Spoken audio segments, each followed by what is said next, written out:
السلام علیکم ورحمۃ اللہ وبرکاتہ نحمدہ ونصلی علی رسولہ الکریم اما بعد فاعوذ باللہ من الشیطان الرجیم بسم اللہ الرحمن الرحیم رب اشرح لی صدری ویسر لی امری واحلل عقدۃ من لسانی یفقہوا قولی رب زدنی علما رب زدنی علما رب زدنا علما اللہم فقہنا فی الدین رب یسر ولا تعسر وتمم بالخیر۔ آج ہم سورہ آل عمران کی آیت نمبر 27 پڑھیں گے۔ بسم اللہ الرحمن الرحیم۔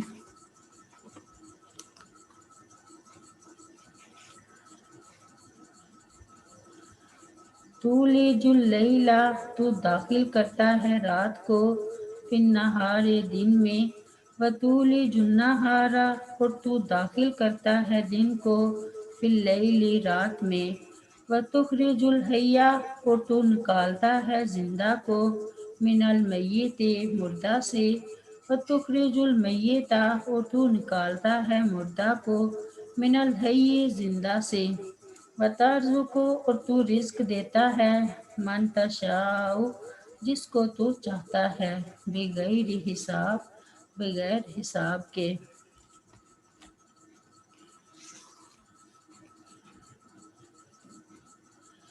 یعنی رات کو دن میں اور دن کو رات میں داخل کرنے کا مطلب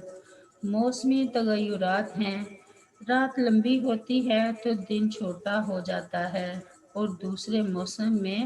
اس کے برعکس دن لمبا اور رات چھوٹی ہو جاتی ہے۔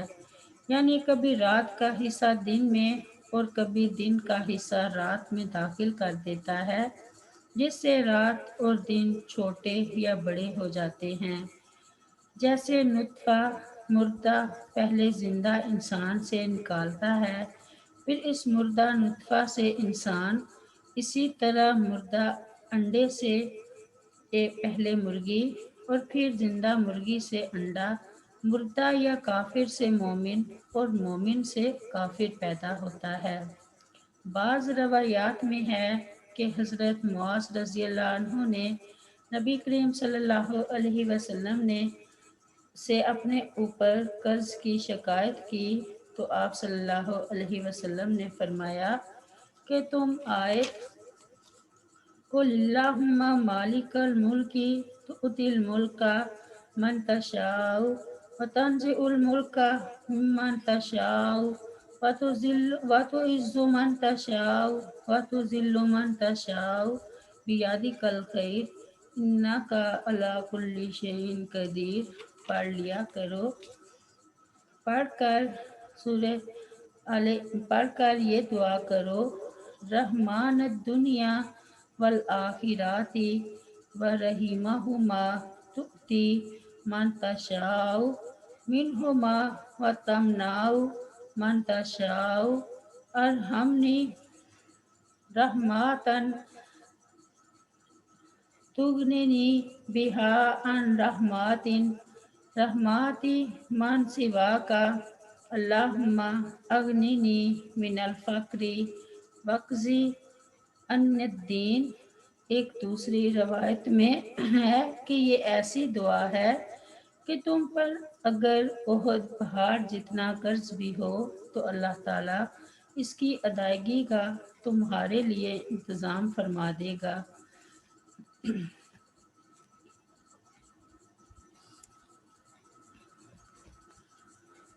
تولج اللیل فی النہار وتولج النہار فی اللیل، یعنی ان میں سے ایک کا کچھ حصہ لے کر دوسرے میں اضافہ فرما دیتا ہے، جس سے دونوں برابر ہو جاتے ہیں، پھر ایک میں سے کچھ حصہ لے کر دوسرے میں داخل کر دیتا ہے، تو پھر یہ دونوں ایک دوسرے سے مختلف ہو جاتے ہیں، اور اس کے بعد یہ دن رات پھر برابر ہو جاتے ہیں، اور سال کے مختلف موسموں یعنی بہار، خزاں، گرمی اور سردی میں یہ سلسلہ اسی طرح جاری و ساری رہتا ہے۔ ارشاد باری تعالیٰ ہے، یغشی اللیل يغشي الليل النهار يطلبه حثيثا والشمس والقمر والنجوم مسخرات بأمره ألا له الخلق والأمر تبارک اللہ رب العالمین۔ سورۃ الاعراف میں رات کو دن پر اڑا دیتا ہے، جو تیز چلتا ہوا اس کے پیچھے چلا آتا ہے، اور سورج اور چاند اور ستارے پیدا کیے اس حال میں کہ اس کے حکم سے تابع کیے ہوئے ہیں۔ سن لو، پیدا کرنا اور حکم دینا اسی کا کام ہے، بہت برکت والا ہے اللہ جو سارے جہانوں کا رب ہے۔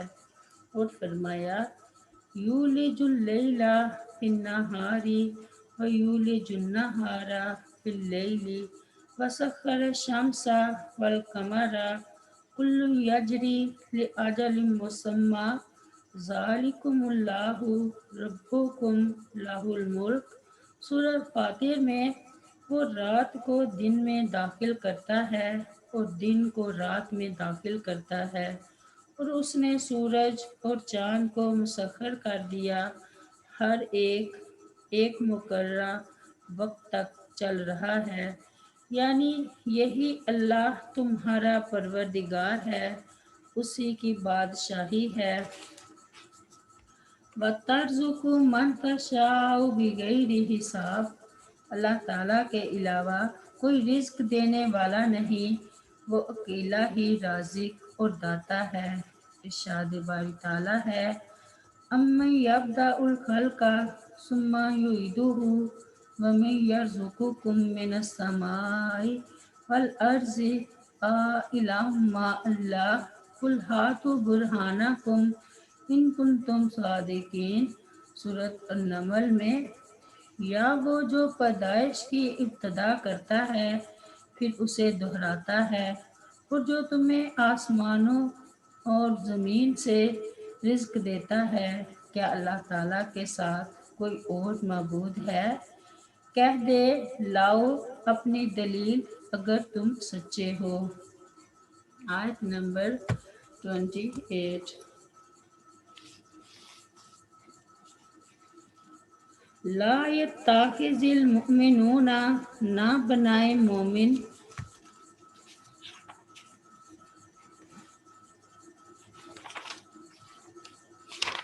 الکافرین کافروں کو، اولیاء دوست، من دون المؤمنین سوائے مومنوں کے، ومن یفعل اور جو کوئی کرے گا، ذالک یہ، فلیس تو نہیں ہے، من اللہ اس کا اللہ تعالیٰ سے،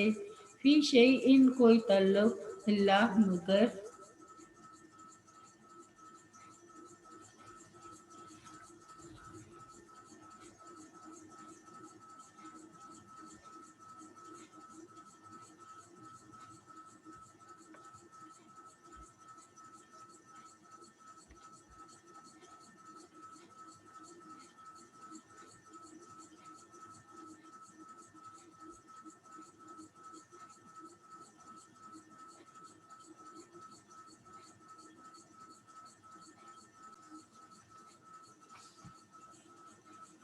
فلیس تو نہیں ہے، من اللہ اس کا اللہ تعالیٰ سے، فی شیء کوئی تعلق، الا مگر،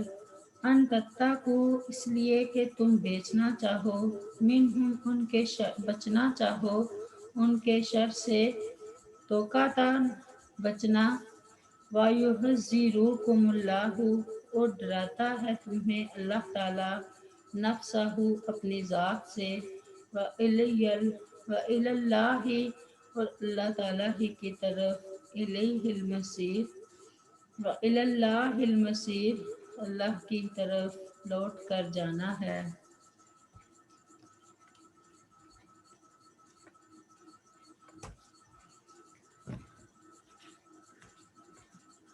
اولیاء ولی کی جمع ہے، ولی ایسے دوست کو کہتے ہیں جس سے دلی محبت اور خصوصی تعلق ہو، جیسے اللہ تعالیٰ نے اپنے آپ کو اہل ایمان کا ولی قرار دیا ہے۔ اللہ ولی اللہ زینہ آمنو سورۃ البقرہ میں، یعنی اللہ تعالیٰ اہل ایمان کا ولی ہے۔ مطلب یہ ہوا کہ اہل ایمان کو ایک دوسرے سے محبت اور خصوصی تعلق ہے، اور وہ آپس میں ایک دوسرے کے ولی دوست ہیں۔ اللہ تعالیٰ نے یہاں اہل ایمان کو اس بات سے سختی کے ساتھ منع فرمایا ہے کہ وہ کافروں کو اپنا دوست بنائیں، کیونکہ کافر اللہ کے دشمن بھی ہیں اور اہل ایمان کے بھی دشمن ہیں، تو پھر ان کو دوست بنانے کا جواز کس طرح ہو سکتا ہے؟ اس لیے اللہ تعالیٰ نے اس مضمون کو قرآن کریم میں کئی جگہ بڑی وضاحت کے ساتھ بیان فرمایا ہے، تاکہ اہل ایمان کافروں کی موالات یعنی دوستی اور ان سے خصوصی تعلق قائم کرنے سے گریز کریں۔ البتہ حسب ضرورت و مصلحت ان سے صلح و معاہدہ بھی ہو سکتا ہے اور تجارتی لین دین بھی۔ اسی طرح جو کافر مسلمانوں کے دشمن نہ ہوں، ان سے حسن سلوک اور مدارات کا معاملہ بھی جائز ہے، جس کی تفصیل سورۃ ممتحنہ میں ہے، کیونکہ یہ سارے معاملات موالات، دوستی و محبت سے مختلف ہیں۔ یہ اجازت ان مسلمانوں کے لیے ہے جو کسی کافر حکومت میں رہتے ہوں کہ ان کے لیے اگر کسی وقت اظہار دوستی کے بغیر ان کے شر سے بچنا ممکن نہ ہو تو وہ زبان سے ظاہری طور پر دوستی کا اظہار کر سکتے ہیں۔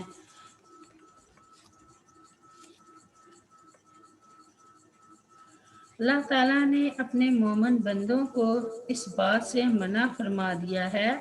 کہ وہ کافروں سے دوستی رکھیں، انہیں دوست بنائیں اور مومنوں کو چھوڑ کر ان سے محبت کریں، اور ایسا کرنے والوں کو سرزنش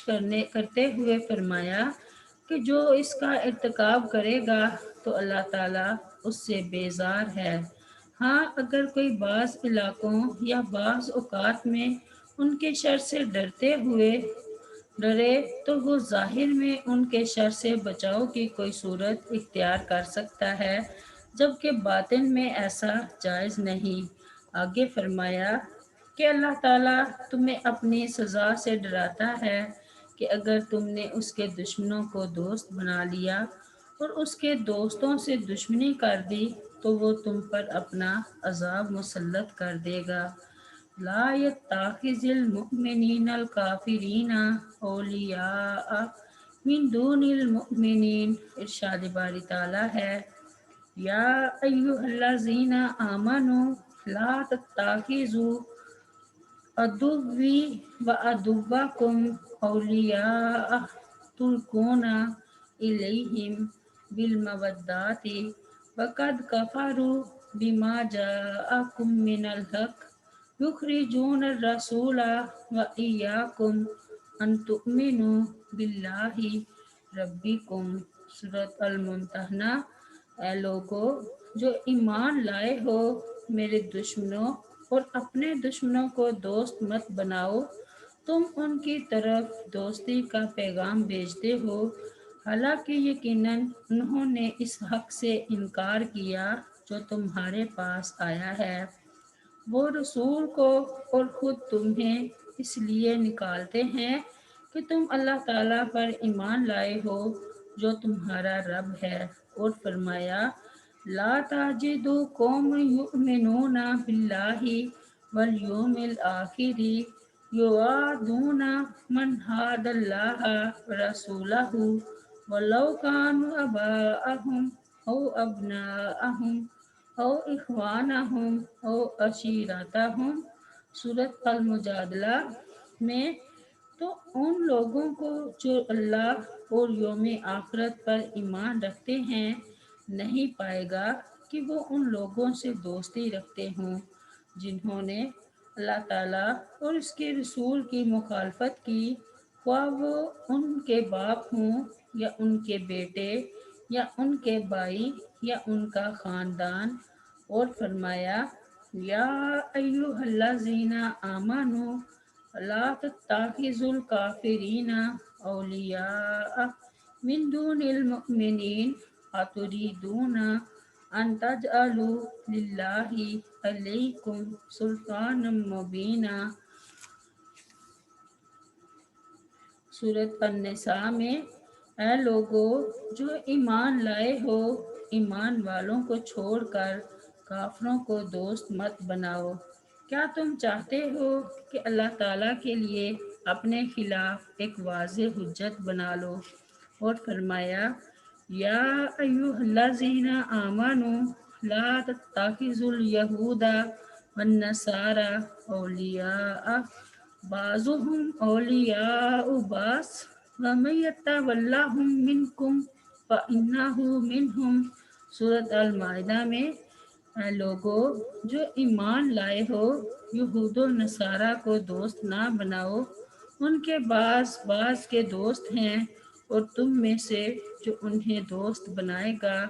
تو یقیناً وہ ان میں سے ہے۔ ان آیات سے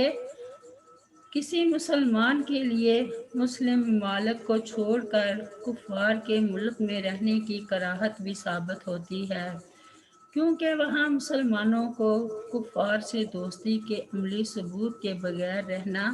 اور اپنے اہل و عیال کے دین کو بچانا مشکل ہے۔ اس لیے اگر مسلم کہیں مغلوب ہے تو اسے جان بچانے کے لیے دوستی کا اظہار تو جائز ہے، البتہ وہاں سے ہجرت کر کے مسلمان علاقے میں آنا لازم ہے۔ ہاں اگر بے بس ہو تو اللہ تعالیٰ سب کچھ جانتا ہے۔ الا ان تتقوا منہم تقاۃ، یعنی اگر کوئی بعض علاقوں یا بعض اوقات میں ان کے شر سے ڈرے تو وہ ظاہر میں ان کے شر سے بچاؤ کی کوئی صورت اختیار کر سکتا ہے، جبکہ باطن میں ایسا جائز نہیں۔ سیدنا ابو درداء رضی اللہ عنہ بیان کرتے ہیں کہ ہم بعض لوگوں کے سامنے مسکرا دیتے ہیں لیکن ہمارے دل انہیں لعنت کر رہے ہوتے ہیں۔ وَيُحَذِّرُكُمُ اللَّهُ نَفْسَهُ، یعنی اللہ تعالیٰ تمہیں اپنی ذات مقدس سے ڈرا رہا ہے۔ دیکھو اس کے احکام کی مخالفت اور اس کے دشمنوں سے دوستی کر کے اسے ناراض نہ کرو، اس میں انتہا درجے کی دھمکی ہے۔ آیت نمبر 29۔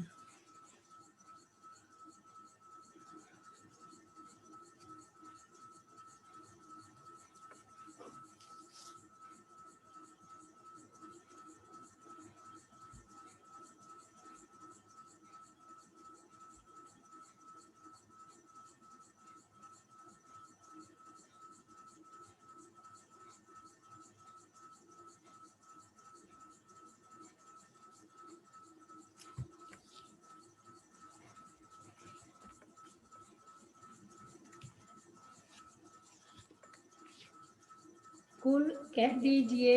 ان اگر تخفوا تم چھپاؤ ما فی صدورکم وہ بات جو تمہارے سینوں میں ہے، او یا تبدوہ تم ظاہر کرو اسے، یعلم اللہ جانتا ہے اس کو اللہ تعالیٰ، ویعلم اور وہ جانتا ہے ما فی السماوات جو کچھ آسمانوں میں ہے، وما فی الارض اور جو کچھ زمین میں ہے،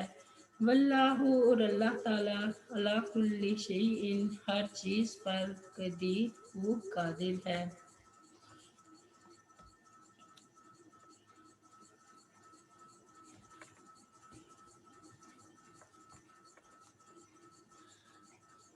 اللہ تعالیٰ کی طرف سے بندوں کو تنبیہ کی جا رہی ہے کہ وہ اللہ تعالیٰ سے ڈرتے رہیں اور ایسے اعمال کا ارتکاب نہ کریں جن سے اللہ تعالیٰ نے منع کیا ہے اور جو اس کی ناراضگی کا سبب بنے، اور بندہ اس یقین کے ساتھ دنیا میں رہے کہ اللہ تعالیٰ سے کوئی بات بھی مخفی نہیں، وہ دلوں کے بید جانتا ہے، چاہے بندہ اسے ظاہر کرے یا چھپائے، وہ آسمان و زمین کی تمام چیزوں کو جانتا ہے، اور جب اس سے کوئی چیز مخفی نہیں تو اگر کوئی شخص پوشیدہ طور پر کافروں سے دوستی رکھے یا نبی کریم صلی اللہ علیہ وسلم کی تکذیب کرے تو اللہ تعالیٰ سے یہ باتیں کیسے مخفی رہ سکتی ہیں؟ ارشاد باری تعالیٰ ہے، ان اللہ لا یخفی علیہ شیء فی الارض ولا فی السماء۔ سورہ آل عمران میں بے شک اللہ تعالیٰ وہ ہے جس پر کوئی چیز نہ زمین میں چھپی رہتی ہے اور نہ آسمان میں، اور فرمایا وَأَسِرُّوا قَوْلَكُمْ أَوِ اجْهَرُوا بِهِ إِنَّهُ عَلِيمٌ بِذَاتِ الصُّدُورِ۔ سورۃ ملک میں، اور تم اپنی بات کو چھپاؤ یا بلند آواز سے کرو برابر ہے، یقیناً وہ سینوں والی بات کو خوب جاننے والا ہے۔ اور فرمایا تو سرون الیہم بالمودات وانا اعلم بما اخفیتم وما اعلنتم۔ سورۃ الممتحنہ میں، تم ان کی طرف چھپا کر دوستی کے پیغام بھیجتے ہو، حالانکہ میں زیادہ جاننے والا ہوں جو کچھ تم نے چھپایا اور جو تم نے ظاہر کیا۔ آیت نمبر 30۔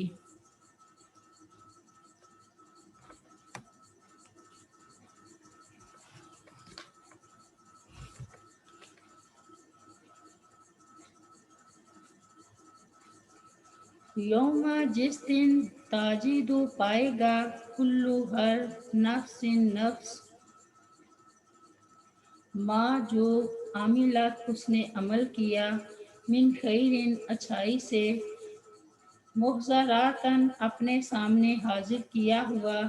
وما اور جو عاملات اس نے عمل کیا، من سوء برائی سے وہ بھی، تودو وہ آرزو کرے گا، لو انا کاش کے بے شک ہو، بینہا اس کے درمیان، و بینہو اور اس کی برائی کے درمیان، امدم بعیدا فاصلہ دور کا، وَيُحَذِّرُكُمُ اللَّهُ اور ڈراتا ہے تمہیں اللہ تعالیٰ، نفسہ اپنی ذات سے،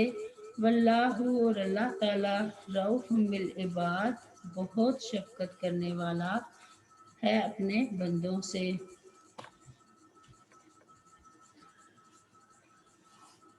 اگر اللہ تعالیٰ دنیا میں کسی کو ڈیل دیتا ہے تو اس سے کوئی یہ نہ سمجھ لے کہ اللہ تعالیٰ سے اس کے اعمال مخفی ہیں، بلکہ اس کے اعمال قیامت کے دن کے لیے